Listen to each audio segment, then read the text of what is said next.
Today on the Matt Walsh Show, 2 teen girls in D.C. carjack and murder a man, and it's all caught on video. This is part of a far-reaching cultural trend. It's time we look honestly at the problem, or it's going to get a lot worse. Plus, 5 headlines, including Biden's plan to require vaccine passports, and Dr. Fauci says that children should still wear masks even when they're with each other, when they're playing with each other, they still have to wear masks, he says. Also, a Tik Tok teacher speaks out against the racism of light-colored Band-Aids. In our Daily Cancellation, we will deal with what I consider to be the worst yet most common marriage advice. All of that and much more today on The Matt Walsh Show.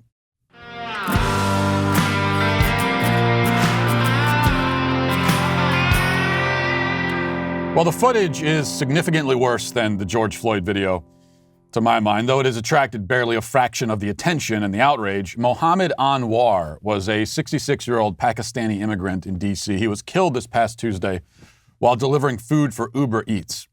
2 black teenage girls, ages 13 and 15, attacked Anwar with a taser while carjacking him as he tried desperately to reclaim his property, which he needed. He needed his car to do his job and provide for his family. The girls sped away with Anwar partially hanging out of the vehicle.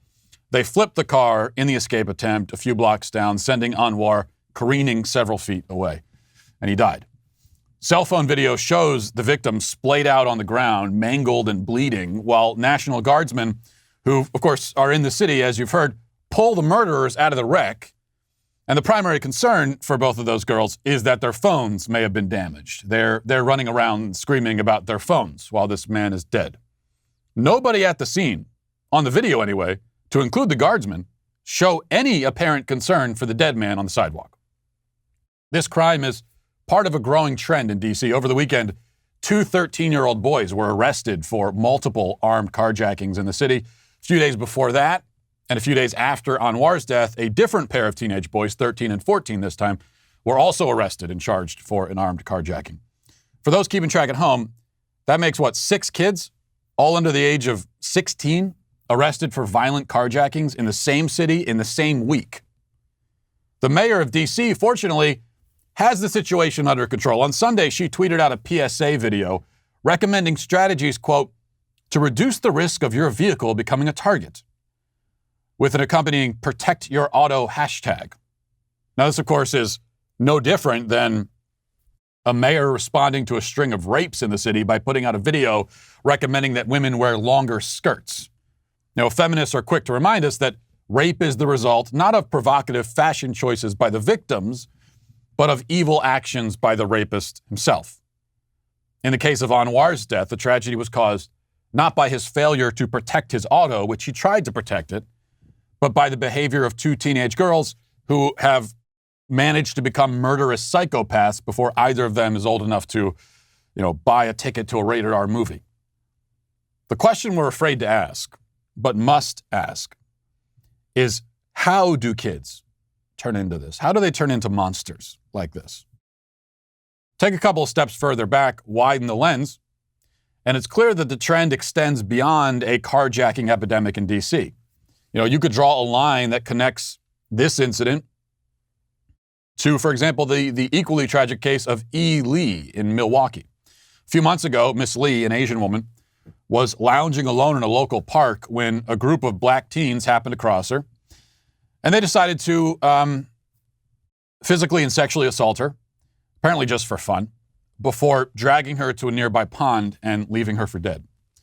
One of the teens charged in her murder, Kamar Lewis, age 17, explained that he didn't really care if she lived or died because, quote, he didn't know her personally.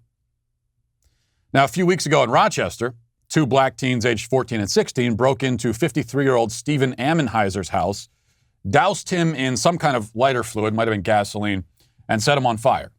He died a few days later in the hospital, disfigured and in agony, with burns over 70% of his body.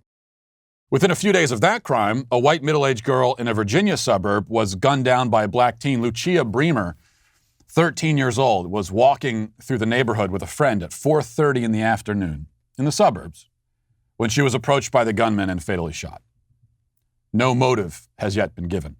We're told by the family, by the way, that Lucia was supposed to help with the neighborhood Easter egg hunt this weekend. The racial dynamics of these crimes make them politically inconvenient for the media, which is why you haven't heard very much about them. Indeed, the crimes defy all of the usual talking points and standard explanations. There isn't even a potential gun control angle on any of them except the last. One victim was burned to death, another tortured, raped, and beaten, another killed by teen girls wielding a taser in a stolen car. These crimes cannot be pinned on racism, at least not the brand of racism that the media prefers to talk about, and they can't be used to push the kind of policies the left favors. So our strategy then as a culture is to look away, pretend it's not happening. I really think the image of the crowd stepping around Anwar's broken body and not even looking at him is a tragic metaphor, because this is the strategy that our whole society has adopted to these kinds of things. Still, these kinds of things are happening, and frequently. Young kids, often not yet at an age where they could obtain a learner's permit, are committing unthinkable acts of brutality against totally innocent people who pose no threat to them. Now, whenever there's a mass shooting of random victims in a school or some other public place, we generally will turn our attention to it and we'll engage in serious conversation and debate about what can be done to stop the bloodshed. But these smaller scale acts of casual sadism are much more common and widespread. They happen literally every day in our cities. Many more people are killed. Many more communities are terrorized. You know, during Trump's administration, his critics were fond of responding to whatever he did or tweeted by saying, "This isn't normal. This isn't normal." Well, I wish the same could be said of a 13-year-old murdering a man for his car. I wish I could say this isn't normal, but it is. It's normal. The murder rate in most major cities attests to that. It is normal, but it shouldn't be. Now, it's not difficult to identify some of the factors that have made these kinds of things normal. It can be assumed without even checking. We can assume right now, and I'm willing to say right now, my guess, without looking, is that most or all of the kids involved in the crimes that I just listed have been raised in homes without fathers. We know that right off the bat. This is the case for the majority of black children, especially in the city. And it's increasingly the case for children of all races as unwed parenthood becomes more and more common. Compounding the problem, many kids spend their days marinating in the nihilistic filth produced by half-literate sociopaths like Cardi B. The rapper Lil Nas X made waves this past week when he released a music video which shows him sliding down to hell on a stripper pole and giving a lap dance to Satan. The video was accompanied by the release of his new, quote, Satan shoes, which feature a pentagram and actual human blood in the shoe. Lil Nas X, who cultivated a large fan base of children with his first hit, Old Country Road, or rather Old Town Road, I think it was called, which itself was vapid, brain-numbing garbage. And I said as much, if you may remember, on this show when that song was popular. But he had a lot of children fans because of that dumb, awful song. And now he's trying desperately to shock us with a shtick that really wasn't even all that shocking when Marilyn Manson did it 25 years ago. Now, the only difference is that Marilyn Manson never pretended to be an artist for kids. This dirtbag did. So he had a whole lot of kids subscribing to his YouTube channel. And then, without warning, he drops the video of him giving a lap dance to Satan. Bunch of 9-year-olds watched that this weekend without their parents knowing. Still, the content itself only fails to shock us because we're so accustomed to living in a culture where putrid, toxic sludge is pumped out of Hollywood and the music industry and directly into our children's minds. This is the situation that many millions of kids find themselves in. They have no moral guidance at home. They consume a media diet of non-stop perversity and degeneracy. They live lives that are 90% online, conditioned to see other humans as disembodied avatars on a screen. There's no beauty in their lives, no truth, no goodness, no joy, no love. That's another prediction I can make about all those kids we talked about earlier. How can we be surprised when they turn into killers and criminals? what else would they become? What else would you expect? It's only going to get worse from here, unless we set about to make massive, massive cultural changes. But to do that would require us to confront the problem honestly from the start. That's the first step. And we don't have the courage to take it.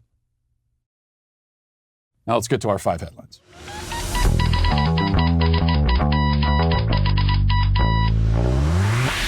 You know, it's so great to have a company out there that is on our side in the culture, a company that has morals, because there's so few of them, and that when you find one, you gotta hold on to it for dear life, and certainly support a company like that. And it's easy to do with Charity Mobile, because Charity Mobile is the pro-life phone company. 5% of your monthly plan price goes to pro-life, pro-family charities of your choice.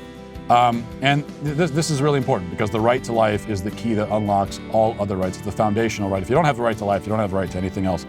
Now through April 16th, new activations get a free cell phone after instant credit, plus free activation, free shipping, and a free pro-life keychain. That's why I said it's easy to support this company, because not only is it a great cause, but it's a great service on top of it. So it's a win-win-win situation. No contracts, no termination fees, no risk with a 30-day guarantee. What that means is you got nothing to lose when you support this company. When you try them out, you're not going to lose anything. They're not going to hook you into a contract or anything like that. You try out the service and you're going to love it, trust me. And all the while, you're helping to build a culture of life in America while supporting a pro-life phone company. So throw out whatever your company is now. Throw them out and go with Charity Mobile. You won't regret it. Call Charity Mobile at 1-877-474-3662 or chat with them online at CharityMobile.com. You know, I felt kind of bad. I was at well, I don't know if it felt bad is really true, but I was out with my wife and my brother and sister-in-law in Nashville this past weekend on Friday. We were at the Distillery in Midtown, which is a great place. They got good. I'm not a big cocktail guy, but they got good cocktails there. So, quick recommendation if you're ever in Nashville. Anyway, we're sitting there waiting for our table, and the woman comes up. She's a fan, and she says to me, I love your podcast, and she says, I know you hate people, but I just wanted to tell you that I love your podcast. And everyone else at the table thought that was hilarious, and they started laughing hysterically. And then I responded, and I said, no, I don't hate people. I just really dislike them. Which, of course, at that point, my wife, and she always does this because she's like my translator, is why I need her in social situations, because she, of course, stepped in and said, he's joking, which is what she always says when I do that kind of thing in public. But I thought about it and I realized that that's probably 85% of the time when someone approaches me in public, they begin with that. That's almost always. I didn't laugh because that's what I expect. That's like the opening line for almost everyone. I know you hate me or hate people. I know you don't like people, but, and then because they have to open with an apology for talking to me, and then they continue. And I thought, maybe I'm coming off a little too harsh if everyone feels the need to say that. And I had a moment of self-reflection. And then I said, no, probably not. It's fine. And continued about my day. And it is kind of nice, though, because mostly what people will do if I see them in public is they'll just kind of give the head nod, which I kind of prefer that. Even if I know you or don't know you, that's my move anyway, even for people that I know. If I see them, just a quick head nod, like acknowledgement, and then we just keep moving. All right. Number one, from the Daily Wire, the Biden administration is reportedly working on developing coronavirus vaccine passports that would allow Americans to prove that they've been vaccinated, since some businesses have indicated that they will require proof of vaccination for people to enter the businesses. The Washington Post reported, quote, the administration's initiative has been driven largely by arms of the Department of Health and Human Services, including an office devoted to health information technology. The White House this month took on a bigger role coordinating government agencies involved in the work. The report said that a digital version of the vaccine passport would be available through smartphone apps and could display a scannable code similar to an airline boarding pass. Well, no big deal there. You need the equivalent of a boarding pass. That's where that's where we're heading as a society. Is that you need the equivalent of a boarding pass to walk into a restaurant, to really do anything, go into a store. The vaccine passports are expected to face significant hurdles, quote unquote, surrounding data privacy and making sure that the passports cannot be counterfeited. Well, I would hope that they would face hurdles beyond those. The Post added, quote, one of the most significant hurdles facing federal officials, the sheer number of passport initiatives underway, with the Biden administration this month identifying at least 17. Those initiatives, such as the World Health Organization-led global effort and a digital pass devised by IBM that's being tested in New York State, are rapidly moving forward, even as the White House deliberates about how best to track the shots and avoid the perception of government mandates, of a government mandate to be vaccinated. And I said that months ago, I believe I did. Or if I didn't say it, I thought it and should have said it.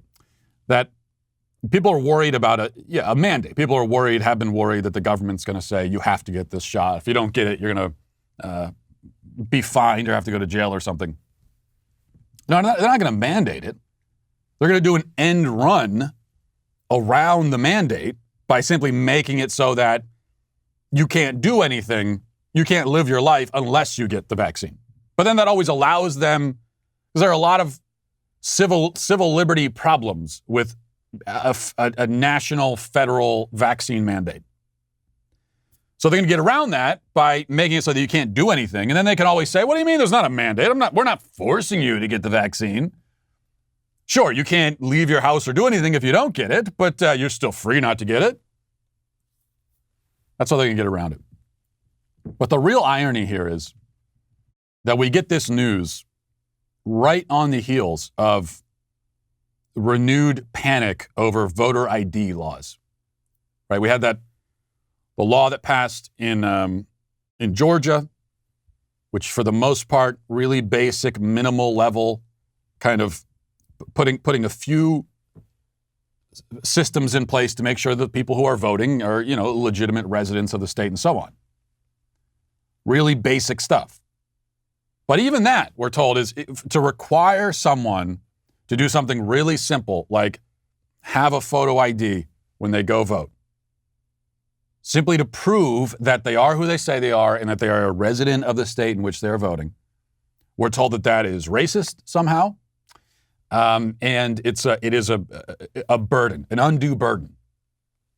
To have to produce an ID. I mean, think about how often you vote. At most, once every 2 years.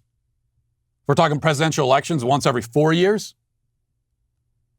So it is a cruel, undue burden to tell someone that, look, if you want to vote in 2024 in the presidential election, you've got 4 years to figure out how to get some kind of photo ID. License, anything, just some kind of photo ID. You got 4 years to do it. That's a problem. But requiring a vaccine passport every day to potentially do anything, to participate in society, forget about participating in the quote, democratic process, to participate in society generally, that's fine. There's no problem there. Of course, yet another double standard of many. Okay, number two, I have to play this from CNN. Our friend Brian Stelter. There are, speaking of irony, there are so many levels of irony here that I think it's worth playing. And here it is. Let's watch. You may have noticed something about the former president. I don't know what it is. Either it's an unwillingness or an inability to leave the spotlight. But it's been on full display this week, actually 5 times. President Trump making appearances on Fox News, Newsmax, and on a Fox Personalities podcast. Here is, we wanted to summarize it all in one soundbite. So here it is. Here's a summary of what Trump said about the Biden administration. They're destroying our country. To destroy our country. They're destroying our country. They're destroying our country, Lisa. They're destroying our country, Lisa. Right, it's like he was singing a song, but really off key. He's saying the same thing on every show, and he was back on Fox last night visiting with Jeanine Pirro. Now let's contrast Trump with the last one-term president, the last guy who was defeated after a single term. That is George H.W. Bush. Do you want to see what Bush was doing after losing re-election? This is what he was doing. Oh, looks great, doesn't it? Looks so relaxing. Bush told his successor, Bill Clinton, quote, "You're not going to have any trouble from me." And he kept his word. Now, Trump is the anti-Bush, of course, but to borrow a fishing metaphor here, is the media taking his bait? Does this feel like 2015 all over again, with outrageous statements stoking days of news coverage? Is the media, am I taking his bait right now? Am I currently doing the thing that I'm criticizing? What do you think, guys? Yeah, I'd say so. So we got 2 things there. Number one, yet again, this thing the media does now where they are romanticizing. First it was George W. Bush and now George H.W. Bush, romanticizing the Bushes. I mean, for years we were told that these are war criminals and scumbags and horrible people, but now, remember the Bushes, those were good people. You know, why can't we get a Republican like that again? Like the people I accused of war crimes. But also, what's funny is that those whatever it was 4 or 5 media hits that Donald Trump apparently did, I didn't even know about any of those until I watched that clip from Brian Stelter. I might have heard of one of them, and I'm in conservative media. So Stelter saying that Trump can't get off the stage. Well, you're putting him on the stage. Donald Trump doing an interview on Fox News, that's not really being on. That's one thing. He was accessing the conservative audience. No big surprise there. But you're the one putting him on the larger stage by giving his message access to an audience that wouldn't hear it on Fox. So no, it's not that Stelter and CNN, it's not that they're worried that Trump won't get off the stage. It's that they desperately need him to be on the stage. And they're going to drag him onto the stage if he does step off of it. Because they need him. He's the only thing they know how to talk about. They've been conditioned that way for the past 5 years. That's all they've got. And yeah, they've kind of moved on to... on CNN, it seems like 80% of their programming now is complaining about Tucker Carlson. So they've replaced Trump a little bit with someone else. But they can't quit Trump. They just can't quit him. They need him. Brian Stelter, most of all. All right, number 3, Dr. Fauci was on Face the Nation. And the question to him was about specifically kids and masking and what we should be requiring our kids to do. Here's what Dr. Fauci said. So if parents are vaccinated, they still do need to be concerned about their unvaccinated children playing together in groups. Is that right? Yeah, the children can clearly wind up getting infected. When we talk about what you can do when you're vaccinated, you can certainly have members of a family, if the adults are vaccinated, and you're in the home with your child, you don't need to wear a mask and you can have physical contact.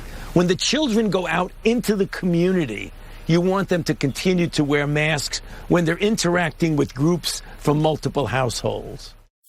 Oh, well, that's good. But don't complain. He did give you permission to have physical interaction with your own child. So he said that. If your kid's at home, Fauci will allow you to have interaction with them, and they don't even have to wear masks. That's very generous of Fauci, isn't it? That he's giving you that permission in your own home. That people are still listening to this guy. People are still hanging, even a year into this.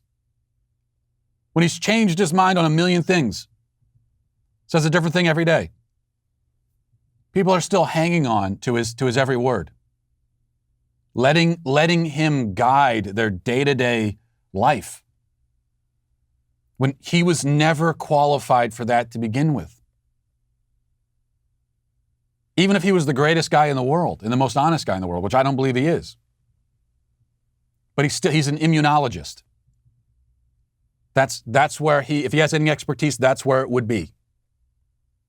In terms of advice on how to live your life generally, balancing all these different things, balancing the risk of a virus versus the risk of locking a kid in their home for a year, taking away the friends, education, everything. He has nothing to say on that whatsoever. He's not an expert on that, never was. There's absolutely no reason to listen to him on that. The only thing he can allegedly tell us is what sort of activity is more likely to spread virus and what sort of activity isn't. But how do you balance that in the grand scheme? He was never an expert on that. Should have never pretended to be. He should have been clear about that from the beginning. If he was really an honest guy, he would have been. He would have said, listen, this is what I do. I can tell you about the virus, but in terms of how you live your life and what you do with your kids and whether they go to school and all that stuff, whether they see their friends, what they wear when they see their friends. I can't tell you about that. Those are decisions you have to make on your own. An honest and humble man, that's what such a man would have said. But of course, he's not that kind of man. No, if you're still, look, if you need to take your kid into a store or something, or you need to get on a plane, like you really need to, and you have to get them on the plane too because you got to go somewhere, and you put your kid in the mask because you have to. Like I get that part of it. If it's absolutely necessary. Now the plane part, like they're going to kick you off the plane if 2 and over. So if you have a 2.5-year-old, they're going to tell you that the 2.5-year-old has to be in a mask. So for me, we're not getting on a plane until that madness stops. And if it never stops, we're never getting on a plane as a family again, because I'm not doing that. We have a kid who's almost 2. She's not going to be in a mask. But if you have to be in a certain situation and the rule is that you got to put the kid in the mask, then I understand that you got to do what you got to do. But if you're still choosing in a voluntary situation to put your kid in a mask, I don't know what to say to you. Like you're getting together for a play date or something at a playground, and you've got your little 4 and 5-year-olds in masks. No one is forcing you to, but you do it. And I've seen this kind of thing at playgrounds. You're a lunatic, is what you are, and you're harming your child.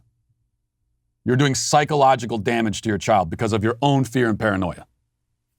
To make yourself feel better. It's not for your kid. Be clear about that. You're doing this for you, and you're hurting your kid. Knock it off. You maniac. All right, number 4. Here's an article from Fox 5 NY about a new survey on internet usage. None of this is terribly shocking, but I still think we should look at these numbers. We see these surveys that come out every once in a while, just so we can see how bad it is. So the survey says researchers found 31% of respondents in the survey admit to constant internet use. Another constant as in basically never stopping throughout the day.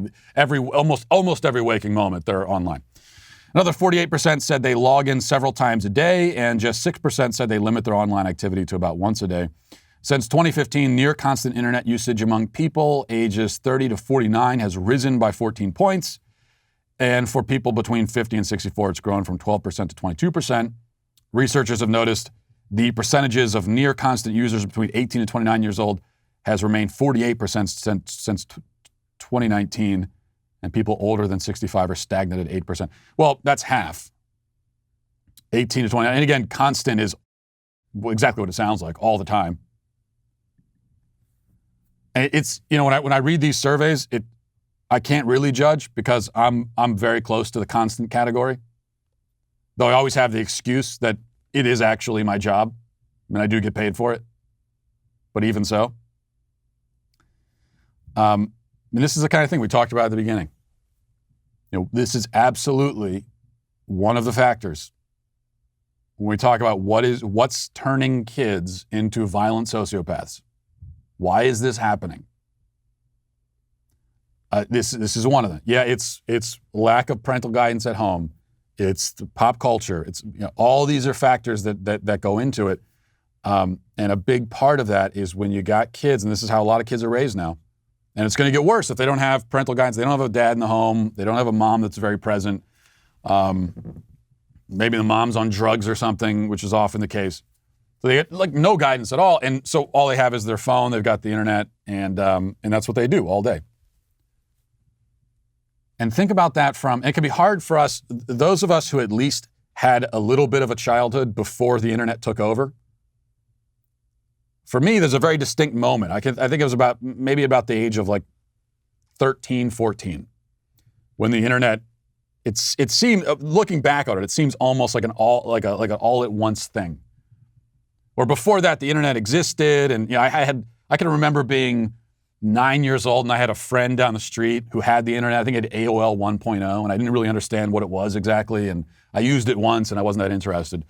And then a few years later, it took over, and everybody had the internet. But and people in my generation, we had a childhood where this kind of stuff basically didn't exist, or it certainly wasn't ubiquitous. But But kids now don't have that. They never had a childhood without it. So what do you think is going to happen to a kid? Every second of the day, this is what they're doing. Of course it's going to have a desensitizing effect. When you're conditioned to interact with people like in this way, not really interacting with them as human beings, but as images on a screen. It all plays a part, and it all contributes to it. And that's why I say massive cultural changes. Part of that massive change is a move away from this, trying to raise kids in a way that allows them to have an authentic human childhood that involves things like going outside, running around the woods, going out and playing dodgeball or something. It's all part of it. Okay, number 5. This has become the standard, the traditional time, I guess, for me to play crazy TikTok videos. And I know you people like it. Don't claim that you don't. This is for your own good.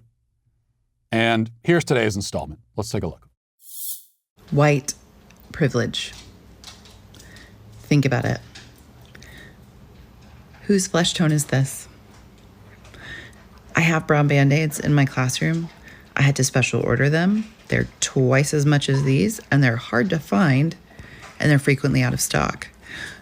But when I hand a brown child a white Band-Aid, I am literally adding insult to injury, and I refuse to do that in my classroom. She's a hero. Speaking out against the scourge of light-colored Band-Aids. Now, if we really have to engage in this conversation, which I guess we don't, but I'm choosing to.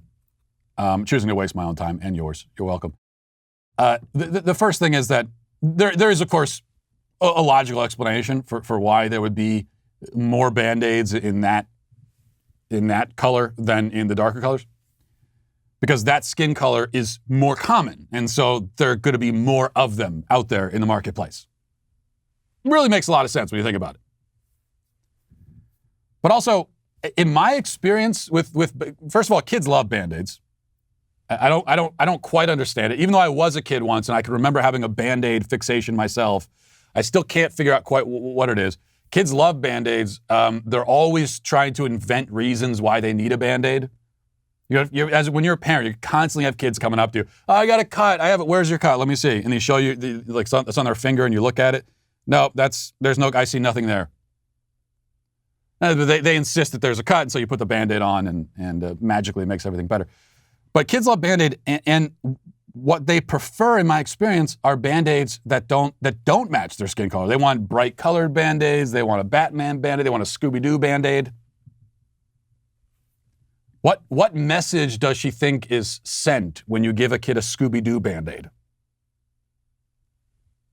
Are you making them feel? How does she think that works? I don't know. But you know, you're getting desperate. You know, the white privilege narrative is falling apart when you have to look to the colors of Band-Aids to prove your point. When you're reduced to that, I think that tells you that white privilege really not much of a problem in this country. Well, let's move on to reading the YouTube comments. This is from Kyle Stewart. He says, birds are not neat pets. They're filthy. It's almost like owning ferrets. People can tell that you own ferrets just by jogging past your house. The smell is unmistakable. Yeah, that is true. That's just birds. Someone had recommended last week, I guess, a bird as a pet, if I don't like cats and dogs. But yeah, birds seem like they smell even worse, and they're noisier, like we covered. And on top of it, they're even more useless than a cat or a dog. Like a bird's not going to do anything for you at all. A cat could at least kill a mouse, maybe. A dog can bring you the slippers, maybe. He's going to chew them up and slobber on them too, but he can try. What's a bird going to do for you? Let's see. AV reacting to the video of the woman screaming at people who don't wear masks and claiming that workers in hospitals are exhausted. AV says, that lady is nuts. I work in hospitals. We aren't exhausted, maybe tired, but that's because we work 10 to 12-hour shifts to begin with. If anything, we have less people to take care of. I've heard that a lot all along for the past year. I've heard that from many hospital workers. Rachel says, Matt, I think you're wrong about the age limit policy. Even at 90 years old, Thomas Sowell arguably has one of the sharpest, soundest minds I've ever heard. Instead, we need to have campaigns that can't hide candidates in a basement, and the media can't run cover to achieve their agenda policies. Yeah, I got a lot of comments, and we talked about an age limit for the presidency, and I think it should be 75 to run.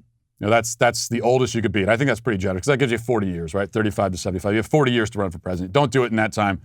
Then go retire and sit on your porch with in the rocking chair with your grandkids. Sounds like a great plan. Much better way, by the way, to spend your final years than as president.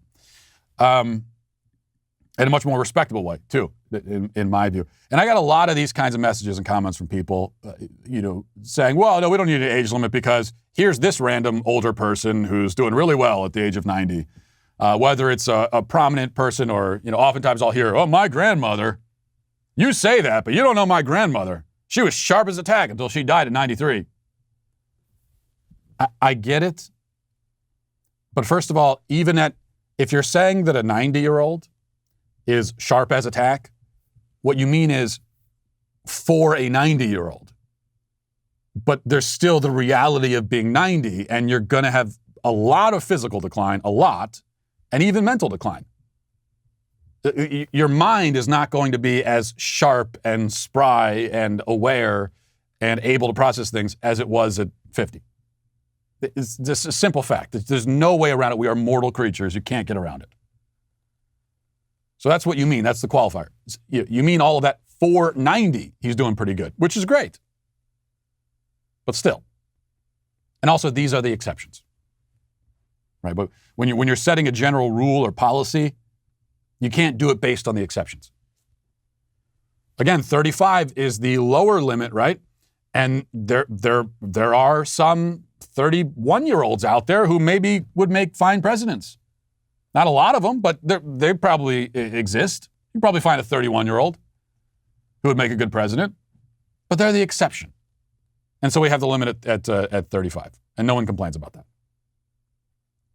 So an 82-year-old who could handle being president, handle it physically and mentally, and not lose their mind in the process or die in the process, they are a rare exception. And when you're making policies, you can't make a policy based on rare exceptions. And finally, Nicholas says, hey, Matt, talking about my idea for a competency test for voting, says, hey, Matt, say your competency test is put into effect. If a 12-year-old aces the test, would you allow that child to vote? That wouldn't be ideal to me, but that is a deal that I would make. So that's a compromise that I would be willing. If we could talk about this and if we came to that compromise, I would be fine with that. It's not my ideal, right? Because I think that there should be, on top of a competency test for voting, there should be other requirements too. And another requirement is I think we should actually raise the voting age probably to 25 and then put other requirements in place as well. But if we could only do one thing, then I'd say, fine, you know what?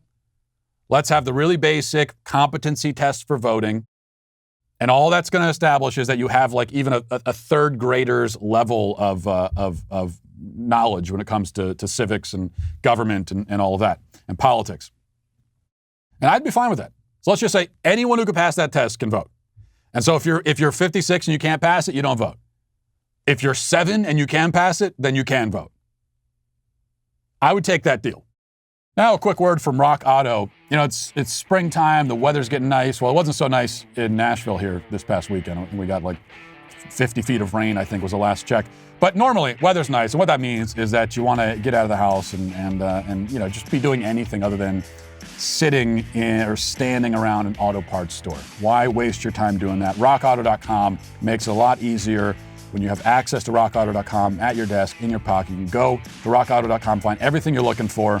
RockAuto.com always offers the lowest prices possible rather than changing prices based on what the market will bear, like airlines do. Why spend up to twice as much for the same parts, or even twice as much for a worse selection? You might not even find the same parts that you can find on RockAuto.com. RockAuto.com is a family business. They've been serving auto parts customers online for 20 years. You can go to RockAuto.com to shop for auto and body parts from hundreds of manufacturers. The rockauto.com catalog is really easy to navigate, and you can very quickly find everything you're looking for. And again, it's going to be the cheapest. It's going to be the best price you're going to find anywhere. So go to rockauto.com right now, see all the parts available for your car or truck, and write Walsh in their How Did You Hear About Us box so they know that we sent you.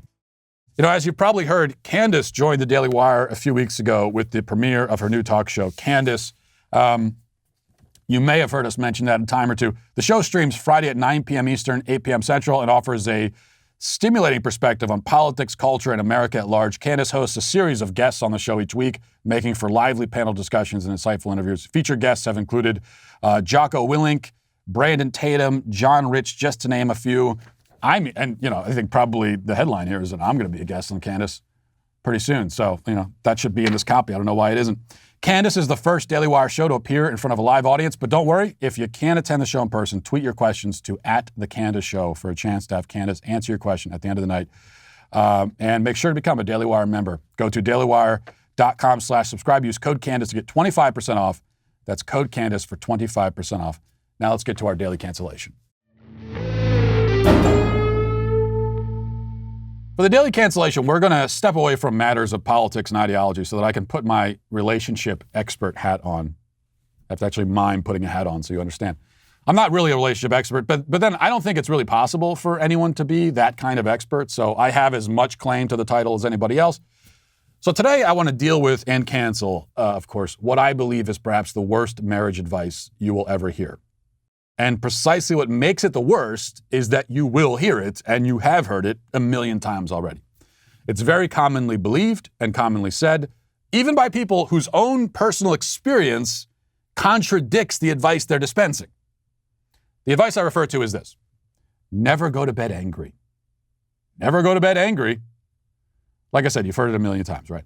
What brings it up right now is a new study making the rounds online, which purports to lend scientific credibility to this awful piece of faux wisdom. Here's the article from Psychology Today. It says, when people resolve interpersonal arguments before winding down their day and going to bed, it can break the vicious cycle of festering negative emotions, perpetuating chronic stress. Along this line, new research from Oregon State University suggests that the daily habit of resolving an argument before day's end can curb the emotional toll of everyday stress triggered by interpersonal conflicts in ways that might have lifelong benefits. Over time, the OSU researchers speculate that getting in the habit of resolving arguments by day's end may reduce chronic stress and promote living a longer, healthier life. Everyone experiences stress in their daily lives. You aren't going to stop stressful things from happening, the senior author of the study noted, but the extent to which you can tie them off, bring them to an end, and resolve them is definitely going to pay dividends in terms of your well-being. Resolving your arguments is quite important for maintaining well-being in daily life. In other words, don't go to bed angry. And this is not the first study that has claimed to confirm this age-old advice. Another one was done in 2016, and there, according to The Guardian, the lead researcher also concludes, quote, we would suggest to first resolve arguments before going to bed. Don't sleep on your anger. Now, this is all fantastically wrong. In fact, the best thing you can do with your anger in a marriage is sleep on it. This is the practical reality most of the time, no matter what the studies say. Now, it's true that if you can simply snap your fingers and make yourself not angry and your spouse not angry before putting your head on the pillow, that would be ideal. And if you can snap your fingers and forgive, and snap your fingers and make your spouse forgive, again, that would be best. But experience suggests that you can't always curtail your emotions with the snap of your fingers, and you certainly can't curtail your spouse's emotions by snapping your fingers. Trust me, I've tried. Hey, stop being angry. Snap out of it. Often this will have the opposite of the effect that you intend, I have found. What this means is that when you're actually in this situation, okay, you're in the thick of it, you're in an argument with your spouse, the clock is ticked past 9 p.m., you're both angry, you're both frustrated, you have two choices, assuming the snapping fingers trick didn't work. You can either keep hammering it out until the wee hours of the morning, going around and around in circles, refusing to go to sleep or allow your spouse to sleep until you feel that the issue has been resolved, or you can simply go to bed and let your emotions settle and see how you feel in the morning. If you choose the latter course, what will almost certainly happen is that when you wake up in the morning, you will realize that you were overreacting And you'll be grateful that you went to bed rather than saying all of the things you wanted to say in the moment. If you choose the former course, that is, you decide to take all of this bad advice and stay awake until you reach resolution, what will almost certainly happen is that the fight will escalate into the night as you both get more tired and more annoyed until finally it ends, not so much on a resolution, but just on a note of sheer exhaustion. Then you'll still have to go to bed, like you could have done 4 hours ago. And you wake up in the morning way more tired, perhaps still annoyed because you're tired. And rather than thanking God that you didn't say all that you wanted to say, instead wishing to God that you hadn't said all that you did say. I don't care what the study results say or what Facebook meme cliches say. This is how it works in real life. See, in a marriage, there are like fight levels, almost like a video game, okay?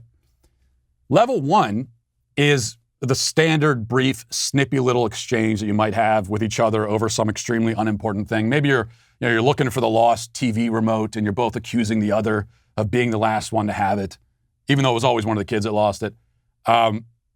Maybe someone left the milk out on the counter. Maybe, and this is a totally random example, maybe your wife keeps putting the pancake syrup in the fridge when it clearly belongs in the pantry and you exchange words over that. Like I said, random example. The thing about a level 1 is that it's stupid. And all you have to do in order to resolve it is realize how stupid it is and move on. Or better yet, laugh at yourselves. That's the best way to end an argument, really, is by laughing. And it can be done. All you have to realize is how dumb this is. But then the fights work their way up, right? In gradations. Until you get to level 6, which is a fight where one or both of you are threatening divorce. Now, it is possible and very much advised to try to go your whole marriage without ever having a level 6. I mean, we've made it 10 years and counting without a level 6. So that's what I would advise there. Somewhere in between level 1 and level 6, around levels 3 and 4, that's where you start making statements that begin with phrases like, you always, and, oh yeah, well, you remember that time 3 Christmases ago when you... This is when you're dredging up old offenses, you're reopening old wounds, taking one offense the other has committed and claiming that it's a chronic problem. They always do it. Giving specific examples of other times when they've done it, showing that you've been holding a silent grudge all this time. This is the danger zone. It's where you go from irritated to deeply angry. It's where the shouting starts. So here's my point. The longer you drag an argument out, especially at night, especially when you're tired after a long day of work or a long day dealing with the kids, the more likely it is that you will work your way up through these levels. So don't worry about resolving your level 2 dispute at 10:30. The best resolution is simply to stop talking and go to bed. Trying to resolve it only means that you'll be at a level 3 before you know it, and who knows where it goes from there. I'm not saying that you should avoid confrontation at all costs in a marriage. I'm not saying that there's never a time when you really need to hash something out, but the idea, the very popular idea, that every conflict, every argument must reach a mutually satisfactory conclusion before either of you can go to bed is lunacy. It's a recipe for sleep deprivation and lots of arguments that get a hell of a lot more emotional and intense than they ever needed to be. I mean, if you want a level 1 milk on the counter dispute to have a chance at becoming a level 6, I'm moving out and taking the kids with me situation, then the best way to make that happen is to keep the argument going well into the night. Angry and tired is a brutal combination. It's a recipe that can cook up all kinds of dishes that you'll regret eating in the morning. Trust me. One other note. You'll often hear that don't go to bed angry is biblical. Supposedly, this horrifically misguided, stupid advice can be found in Scripture. Thankfully, that's not really the case. The verse that people usually cite is Ephesians 4:26. And I've even heard, pastors use this in sermons and with this exact advice. But what that verse says is, in your anger, do not sin. Do not let the sun go down on your anger. Now, if you want to take that in the most literal possible way, then you must take it to mean that you should resolve every argument not before bed, but resolve it before sundown. And this might be a real problem because if one or both of you is at work, you might not see each other until 30 minutes before sundown. So you better get to arguing right away before the witching hour. Maybe you could do it over dinner in front of the kids. That's always a good idea. Or you can interpret that verse to be a warning against sinful, wrathful anger and an admonition that we should not stew in that kind of anger, no matter if it's dark outside or not. Because the other part of that verse is like, well, as long as if I'm angry at 8 a.m., that means I got all day to be angry, and I'm good to go as long as it's before sundown. And, you don't stew in the anger. That's the point. And that's true. But by no means does it entail that you have to finish every argument before bedtime. In fact, in the Psalms, we're told that when we're angry, we should, quote, reflect in our hearts while on our beds and be silent. There you go. Reflect and be silent is a much, much better thing to do when you're angry in a marriage. There's really no downside, because you can always say what you wanted to say at another time if you still feel that it needs to be said. You can always live to fight another day, but you can't always take back the things you do say. You can't always undo what you said when you were angry and tired and insisting that you both stay awake. So, for all of those reasons, this piece of marriage advice is most definitely canceled. And frankly, if you follow the advice too much, your marriage might be canceled too, eventually. So, we'll leave it there for today. Thanks for watching. Thanks for listening. Have a great day. Godspeed.